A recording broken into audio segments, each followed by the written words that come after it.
On se met à l'aise. On va parler d'un petit sujet dont j'ai envie de vous parler depuis longtemps. Vous l'aurez remarqué, je me mets pas dans mon décor, mais juste à côté, parce que ce sujet-là, j'ai envie d'être à l'aise pour vous en parler, tout simplement. C'est assez personnel, puis j'ai le flemme d'être debout, puis je suis en train vraiment de me justifier d'être dans mon canapé en fait, ça va plus du tout. Vous l'avez vu dans le titre, je vais vous parler de la passerelle entre infirmier et médecine. Je reçois un minimum 2 fois par semaine une question à propos de cette passerelle médecine en me demandant si j'ai des infos, ce genre de choses, etc. Et jusqu'à maintenant, j'ai pas voulu en parler parce que pour moi, c'était quelque chose de plutôt de l'ordre du domaine personnel. Mais finalement, je me dis que ça peut aider certaines personnes qui se posent des questions à ce sujet-là. Et donc, je vais vous raconter le chemin entre le moment où j'ai décidé de la passer et aujourd'hui, tout simplement. Alors faites comme moi, mettez-vous à l'aise, prenez un petit chocolat chaud, mettez-vous au fond de votre canapé parce qu'il fait encore froid dehors. Je sais pas combien de temps va durer cette vidéo, mais elle va peut-être être un petit peu longue parce que j'ai rien écrit, que je déballe juste tout ce qui s'est passé, etc. Voilà, mettez-vous à l'aise, n'hésite pas à t'abonner, le petit pouce bleu, et on se retrouve après l'intro. Bah oui, faut quand même garder les structures de base des vidéos.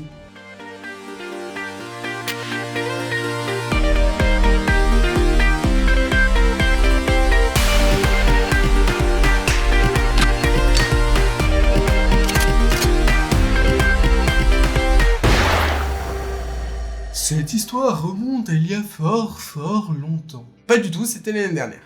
Mais je vais remonter un petit peu en arrière pour vous expliquer le pourquoi du comment j'ai voulu tenter cette passerelle. Il faut savoir que quand j'étais en terminale, donc en terminale S, je me suis posé la question de faire médecine et à ce moment-là, en fait, j'avais la flemme d'attendre 8 ans pour vraiment faire du concret et faire ce que j'avais envie de faire depuis des années. Et j'avais regardé un petit peu les différences non seulement entre les cursus, mais entre les modes d'exercice entre l'infirmier et le médecin. Et pour moi, l'infirmier me convenait mieux. Du coup, j'ai choisi de tenter le concours pour entrer en école d'infirmier. C'est ce que j'ai fait. Infirmier, c'était pour moi la première étape parce que déjà, au moment du bac, je m'étais renseigné sur la spécialité d'infirmier anesthésiste et c'est sur du long terme, moi, ce qui m'intéressait réellement en entrant dans la santé et du coup dans la branche plutôt paramédicale, même si j'aime pas ce terme-là, si vous me connaissez. Mes 2 meilleurs potes sont allés en médecine et ont réussi leur première année, ils ont donc attaqué leur cursus long pour devenir médecin. Au milieu de mon école infirmier, donc à peu près en 2e année si je me rappelle bien, je me suis posé la question de tenter la PACES à la fin de mes 3 ans.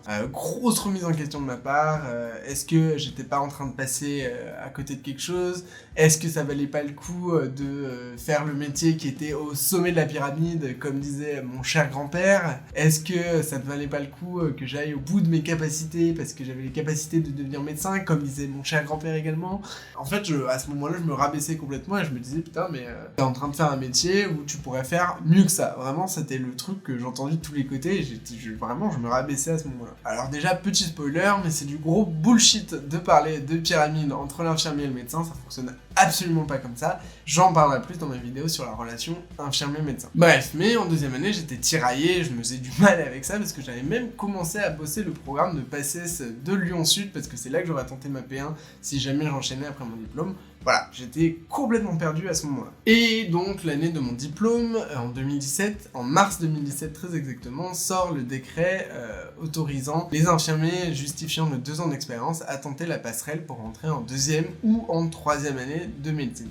Je vous mettrai le texte en description de cette vidéo si vous ne l'avez jamais vu. Et pour cette passerelle, en fait, la première étape consistait à faire un CV et une lettre de motivation avec une attestation sur l'honneur comme quoi on justifiait de 2 ans d'expérience et que on tentait la passerelle que 1 ou 2 fois. C'était 2 fois, c'était le max qu'on pouvait tenter cette passerelle, comme la P1 finalement. Et si jamais notre dossier plaisait au jury, on accédait à un oral où on était face au doyen de la fac, à un professeur en médecine, bref, membre du jury, je vais trouver mes mots. Et c'est ce jury qui nous attribuait ensuite en 2e ou en 3e année, si jamais on faisait le taf tout simplement. Donc bien évidemment, je me suis dit jackpot, plutôt que de tenter la P1 et de recommencer à 0, je vais pouvoir exercer le métier qui me plaît à la base, quand même, parce que j'ai choisi de faire ça pendant 2 ans, et ensuite je pourrais tenter de rejoindre un cursus médical. Je vous vois venir, vous allez vous demander pourquoi, si jamais le métier d'infirmier me plaisait autant, pourquoi je me suis posé la question de rejoindre un autre cursus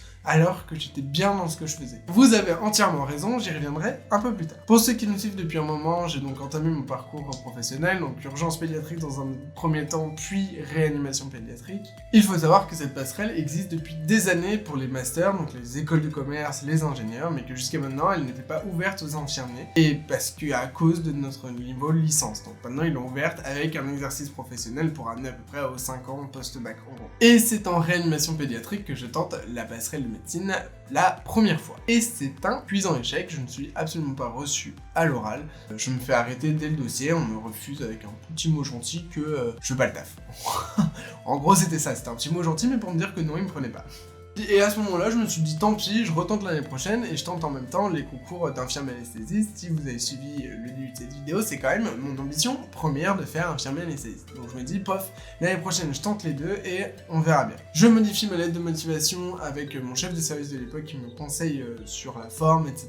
Je renvoie mon dossier et je commence à préparer le concours d'infirmier anesthésiste. Très clairement, le concours d'infirmier anesthésiste me demandait 10 fois plus de taf que cette passerelle, puisqu'il suffisait de créer un dossier, une lettre de motivation, alors que le concours d'infirmier anesthésiste, je l'ai préparé pendant plus de 6 mois. Il faut savoir que les résultats pour la passerelle de médecine arrivent beaucoup plus tard que les résultats des concours infirmier anesthésiste, et en plus avec le Covid, en gros j'ai eu les résultats pour la passerelle de médecine en avril, au moment où j'avais déjà les résultats de tous mes concours d'infirmier anesthésiste. Et surprise, j'ai reçu une convocation pour aller à l'oral, donc à la deuxième étape déterminante pour pouvoir rentrer en médecine en deuxième ou en troisième année. Sauf que, comme je vous l'ai dit, j'avais déjà reçu mes réponses et j'étais pris dans 3 écoles d'infirmiers anesthésistes différentes. Donc j'étais sûr de pouvoir intégrer le cursus pour devenir infirmier anesthésiste l'année prochaine, donc cette année en l'occurrence. Je vois derrière votre écran, vous êtes en train de comprendre le choix que j'ai dû faire, le choix affreux qui s'offre à moi sur le coup, parce que sur le moment j'étais putain mais je vais devoir faire un choix entre médecine et infirmier anesthésiste,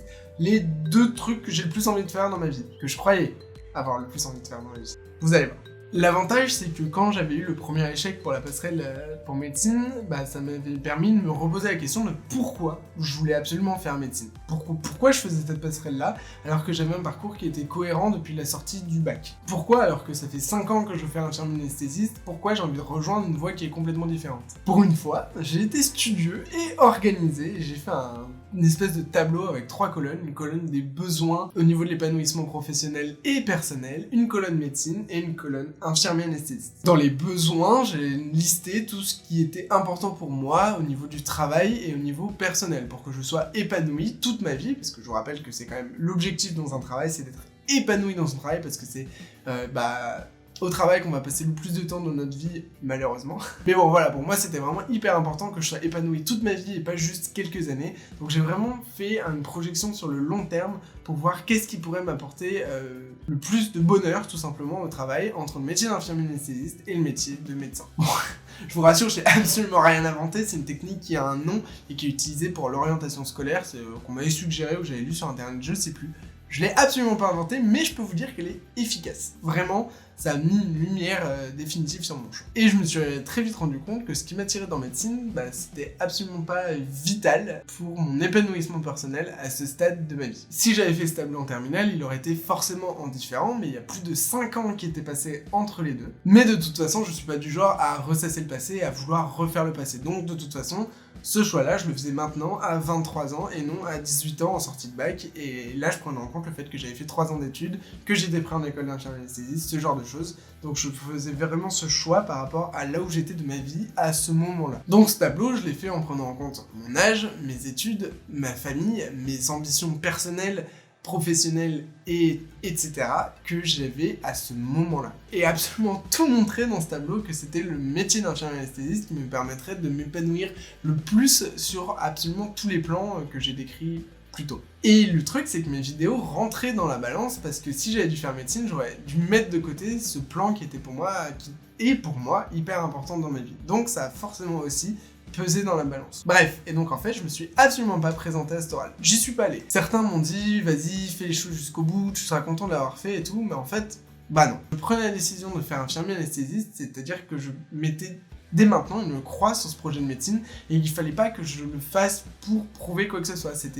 Mon choix était fait, je devenais infirmier anesthésiste, je voulais devenir infirmier anesthésiste. Médecine, c'était terminé, il fallait plus que ce soit un regret ou un choix, ni quoi que ce soit. Je ne me présentais pas à l'oral parce que mon ambition, c'est de devenir infirmier anesthésiste et non médecin. Et c'est ce que j'ai fait et je n'ai pas regretté une seconde depuis. Peut-être que certains, en regardant cette vidéo, vont avoir l'impression que je me justifie. C'est absolument pas le but. Le but, c'est de montrer qu'on peut avoir de l'ambition, c'est positif d'avoir de l'ambition, mais il ne faut pas faire médecine juste pour pouvoir dire à la fin je suis médecin et avoir le regard admiratif de sa famille. Ça n'a aucun intérêt. Parce que je me suis rendu compte que l'année dernière, ce qui m'avait attiré dans médecine, c'est la possibilité de faire le plus haut niveau d'études médicales qui existe en France. Ouais, ça représente aussi un certain ego, je suis parfaitement d'accord avec vous. Mais en travaillant, en prenant du recul, en devenant plus mature aussi, je me rendais compte de tous les sacrifices que j'allais devoir faire juste pour satisfaire un ego. Et la balance bénéfice-sacrifice était clairement pas ouf. Ça, je peux vous le garantir. D'ailleurs, même mes potes qui sont en médecine me poussaient pas forcément à faire ce cursus parce qu'ils me connaissaient et ils savaient ce qui me correspondait le mieux et ils savaient aussi par toutes les étapes par lesquelles ils étaient passés pour atteindre le stade où ils sont à l'heure actuelle. J'avais l'impression que je devais prouver que j'étais capable de faire médecine. Là aussi, une certaine question d'ego, ça c'est sûr, mais je peux vous dire que ça soulage énormément. Ça enlève un poids énorme des épaules quand on se rend compte qu'en fait, on n'a rien à prouver à personne. Alors oui, à l'heure d'aujourd'hui, quand je fais des vidéos sur des sujets un peu sensibles, je me prends régulièrement dans la gueule, ferme ta gueule, t'es juste infirmier. Au début, ça m'affectait énormément et maintenant, j'en ai plus rien à foutre. Parce que j'ai compris que c'est pas parce que j'étais infirmier que je ne pouvais pas élever mon niveau de connaissance aussi haut que j'avais envie de l'élever. Parce qu'au final, les connaissances, il n'y a que la personne qui apprend qui est maître de son apprentissage. Et que des études ne déterminent pas ton niveau de crédibilité en termes de formation ou de vulgarisation médicale. Ceux qui pensent ça ont clairement rien compris à la médecine. Bref, petite vidéo sur un sujet assez perso mais qui me permet à la fois de vous parler de la passerelle, mais également de mon vécu à travers cette passerelle et de ce choix que j'ai eu à faire, qui fait partie de moi, je m'en cache plus à l'heure d'aujourd'hui. À un moment, c'était assez tabou de me dire « Ah, j'ai regretté, je veux faire médecine et tout ça », alors que j'ai toujours dit que je voulais faire infirmier. Ça fait partie de moi et c'est aussi une manière de transmettre ça à d'autres personnes. J'insiste vraiment là-dessus, toute personne qui se pose la question, que ce soit un infirmier, une sage-femme, un dentiste, un kiné, n'importe quoi, qui se pose la question de faire cette passerelle médecine, doit se poser la question de pourquoi il a envie de rejoindre un cursus médical. Et de ne jamais faire médecin parce qu'on se sent inférieur au médecin. Jamais. Si on se sent inférieur, la meilleure idée, c'est de prouver qu'on est inférieur à personne. Et surtout, dans le cas des infirmiers, d'aider à élever cette profession et de se décoller de cette image qu'on a depuis des années et de prouver que c'est pas parce qu'on est infirmier qu'on n'a pas de connaissances et que c'est pas parce qu'on est infirmier qu'on ne réfléchit pas. Moi, c'est vraiment devenu mon espèce de cheval de bataille, de prouver qu'en tant qu'infirmier, on peut faire plein de choses et qu'on peut se développer énormément. Et que la clé n'est pas forcément d'abandonner son corps de métier pour rejoindre ce qu'on considère comme l'élite, mais plus d'aider à développer son corps de métier, tout simplement. Bien évidemment, je ne démotive personne pour faire cette passerelle, j'en connais et je trouve ça extraordinaire les personnes qui ont eu le courage de le faire et qui l'ont fait pour les bonnes raisons, encore une fois. Il faut juste se poser les bonnes questions. J'espère un jour pouvoir inviter quelqu'un, un infirmier qui a fait la passerelle sur ma chaîne et pouvoir lui poser les questions parce que j'en ai plein et que je trouve ça hyper intéressant.